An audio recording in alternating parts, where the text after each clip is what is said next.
ஒரு காலத்தில் நம்ம செலவு செஞ்சுருக்கிறோம். எந்த அளவுக்கு செலவு செஞ்சுருக்கோம் தெரியுமா?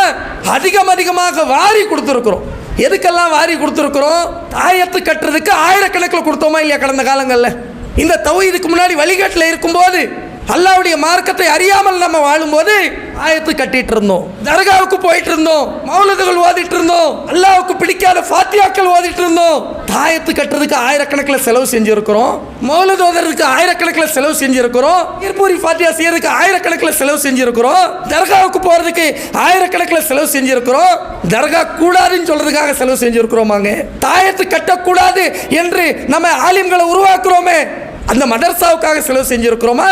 குர்ஆன் கானி செய்யும் போது நாம் செய்த செலவுகள் இன்றைக்கு குர்ஆனை ஹிஃப்ஸ் மதர்சாவில் அந்த மாணவர்களுக்கு பாடம் சொல்லி கொடுக்குறாங்களே, அந்த ஹிஃப்ஸ் மதர்சாவுக்கு செலவு செஞ்சிருக்கிறோமா? அல்லாஹ் தடுத்த காரியங்களுக்கெல்லாம் வாரி கொடுத்த வழிகாட்டில் இருக்கும்போது நேர்வழி